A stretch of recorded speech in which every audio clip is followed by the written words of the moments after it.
हमारी कंपनी हमेशा श्री शिखर ट्रेवल के नाम से, जो श्री समेत शिखर जी की पावन धरती पर संचालित है, वो जैन यात्रियों के लिए शुरू से आपकी सेवा में लगा हुआ है। हमारे पास पंथ तीर्थ यात्रा के लिए राजगिरी हो, पावपुरी, कुंडलपुर, गुनावा जी एवं पहाड़ परिक्रमा के लिए छोटी बड़ी गाड़ियां, बस, टेम्पो टूल, जैसी भी आपकी रिक्वायरमेंट है उस टाइप की बसें, छोटी गाड़ी हम आपको सुविधा प्रदान करते हैं। श्री शिखर जी ट्रेवल्स की तरफ से इस पावन धरती श्री समेत शिखर जी पर आप सभी जैन यात्रियों का हार्दिक हार्दिक अभिनंदन करता हूँ। 50 वर्षों से जैन तीर्थ यात्रियों का यात्रा कराने का हमारी कंपनी का इतिहास रहा है।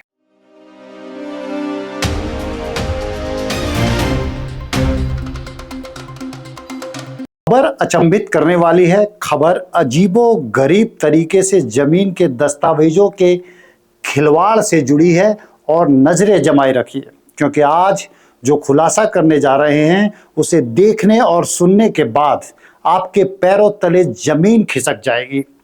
जैन धर्म के सबसे बड़े तीर्थ पर जमीन के ऐसे काले कारोबार की हकीकत है जिसके तार फिर से गुणायतन संस्था से जुड़ गए हैं। चंद बंटी और बबली सरीखे भूमाफियाओं ने पूरे मधुबन की जमीन में विवाद पैदा कर दिया है। ऐसे कई मामले हैं जिसमें बेची हुई जमीन को फिर से बेचा गया है।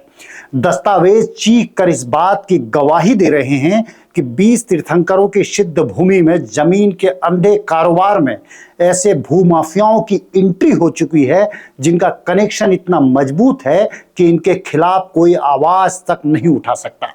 तो चलिए आज के इस खास एपिसोड को अंत तक देखिए और आप तय कीजिए कि संस्थाओं में आपके द्वारा दिया गया दान क्या सही जगह पर जा रहा है। तो चलिए आपको बताते हैं आज प्लॉट नंबर 419 की ऐसी दास्तां जिसका संबंध 3 संस्थाओं से जुड़ा हुआ है। पहली संस्था है जिसकी जमीन है और दूसरी संस्था वह है जिसकी एक कर्मी रैयत के वंशजों से जमीन लिखवाता है। तीसरी संस्था वह है जो जमीन की खरीदार है। खरीदने वाली संस्था का नाम गुणायतन है। तो चलिए कहानी शुरू करते हैं। हे सिद्ध भूमि, हम शर्मिंदा हैं कि अगली कड़ी जिसका विषय है गुणायतन की काली पटकथा।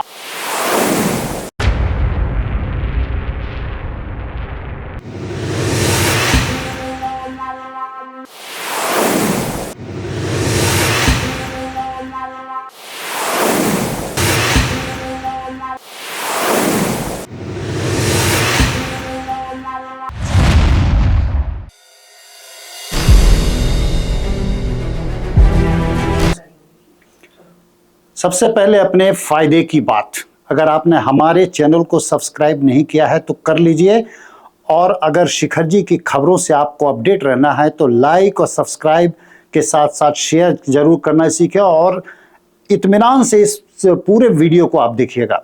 तो चलिए लौट कर चलते हैं श्री समेत शिखर जी के मधुबन में। आप एक बार सोचिए कि एक बिल्डिंग है और वह जिस जमीन पर बनी है उसकी जमीन अचानक खिसक कर दूसरे स्थान पर चली जाती है, लेकिन बिल्डिंग वहीं की वहीं खड़ी रह जाती है ना अचंभा? आप यकीन नहीं करेंगे, लेकिन मैं आपको बताता हूं कि ऐसा ही हुआ है और ऐसा चमत्कार श्री समेत शिखर जी में हुआ है। मधुबन में जैन धर्म की कई बड़ी संस्थाएं हैं जिनके ट्रस्टियों के पास पैसा तो है लेकिन उन जमीनों की लगातार निगहबानी कर सकें इसके लिए उनके पास वक्त नहीं है। एक संस्था के कैशियर पद पर बैठा व्यक्ति इसी का फायदा उठाकर मीरनगड्डा में स्थित राजेंद्र धाम की जमीन बेच देता है और संस्था के ट्रस्टियों को इसकी भनक तक नहीं लगती है। दूसरी खासियत यह है कि जिस संस्था ने जमीन को खरीदा है उसने भी कागज की बिना जांच किए हुए जमीन खरीद दी। जी हां, 63 डिसमिल की जमीन के सौदे में दस्तावेजों में तो सिर्फ एक व्यक्ति का नाम है, लेकिन दस्तावेजों की माने तो डीड के मुताबिक 63 लाख रुपए 63 डिसमिल जमीन के लिए लिए गए हैं, जिसका खाता संख्या 25 और प्लॉट नंबर 419 है। अब आपको बताते हैं कि बेची गई जमीन का एक ऐसा काला सच जो इस बात को साबित कर देगा कि किस तरह से जमीन का फर्जीवाड़ा भगवंतों की भूमि में खेला जा रहा है। अब आपको जमीन के उन दस्तावेजों की ओर ले चलते हैं और बताते हैं कि बिल्डिंग आज भी बनी है, लेकिन जिस जमीन पर बिल्डिंग खड़ी है उसकी जमीन खिसक कर गुणायतन के कैंपस में चली गई है ना कमाल की बात? चलिए आगे बढ़ते हैं और ये है खाता नंबर 25, प्लॉट नंबर 419, कुल रकबा 94 डिसमिल। खतियान में जो नाम दर्ज है वो तेजन सिंह और डमर सिंह का है। जाति घटवार है। यह जमीन सुनहरी लाल जैन और मुनेश्वर सिंह ने 1966 में खरीदी थी और 8 सितंबर 2006 को समस्त मूर्ति श्वेतांबर मूर्ति पूजक जैन संघ सम्मेत शिखरजी ट्रस्ट के नाम से रजिस्ट्री कर दी। प्लॉट नंबर 419 का कुल रकबा 94 डिसमिल है और पूरी जमीन संस्था को विक्रय कर दी गई। तदनुपरांत संस्था के ट्रस्टियों ने उक्त जमीन पर राजेंद्र धाम भवन का निर्माण किया जो आज तक कायम है। अभी भी संस्था के नाम से जमीन की रसीद भी कट रही है। अब आपको 2019 में लिए चलते हैं। दस्तावेजों के अनुसार 2018 में रितेश मंदिलवार तेजन सिंह और डमर सिंह के वंशजों से पावर ऑफ अटर्नी लेता है और खाता नंबर 25 प्लॉट नंबर 419 के कुल रकबा में से 63 डिसमिल जमीन की बिक्री कन्हैया लाल जैन पिता स्वर्गीय छोगा लाल जैन महामंत्री गुणायतन न्यास को बेच देता है। इसके एवज में 63 लाख रुपए का भुगतान रितेश मंदिलवार को किया जाता है जो चेक के माध्यम से किया जाता है और वह चेक एक्सिस बैंक के नाम से रजिस्ट्री डीड में दर्ज है। पहला चेक 50 लाख रुपए का है तथा दूसरा चेक 13 लाख रुपए का जमीन क्रय के एवज में दिया जाता है। अंचल से 63 डिसमिल जमीन की दाखिल खारिज भी हो जाता है। ये कुल मिलाकर रसीद भी कट जाती है। अब सवाल यह है कि आखिर प्लॉट नंबर 419 में 94 डिसमिल जब जमीन थी जिसे 2006 में ही श्वेतांबर मूर्ति पूजक जैन संघ को बेच दिया गया जिसका दाखिल खारिज भी हुआ, फिर उसी जमीन के मध्य 63 डिसमिल जमीन कहां से आ गई? दूसरा यह है कि शांति देवी, रतन राय, विजय राय के पूर्वजों ने जब जमीन 1966 में सुनहरी लाल जैन और मुनेश्वर सिंह को बेच दी थी तो कौन से आधार पर उन्होंने पावर ऑफ अटर्नी रितेश मंदिलवार को दे दिया? एक ही जमीन जिसका रकबा 94 डिसमिल है उसकी रसीद दो कैसे काटी जा सकती है? जब 419 नंबर प्लॉट पर श्वेतांबर जैन मूर्ति पूजक संघ का कब्जा है तो गुणायतन को जो जमीन दी गई है वो कौन से नेचर की है? अगर गुणायतन को जमीन दे दी गई है तो उक्त जमीन भूमि कौन से प्रकृति की है? कहीं सीएनटी या भूदान की जमीन तो नहीं? हम अभी उसी प्लॉट पर खड़े हुए हैं जिसका रिश्ता विवादों से जुड़ा है।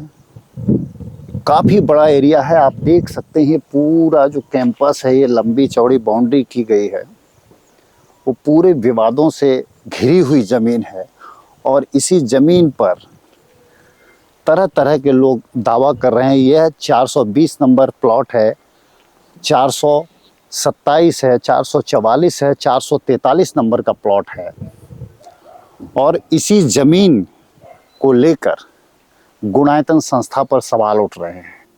तीर्थंकरों के निर्माण भूमि में जमीन के फर्जीवाड़े का खेल बीते 10 सालों से जारी है।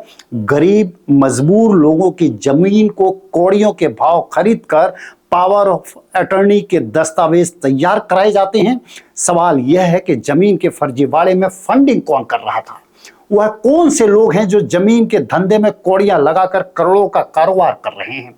गुणायतन का ये प्लॉट काफी बड़ा है। जाहिर है कि इतनी बड़ी जमीन हासिल करने के लिए मोटा सौदा हुआ होगा।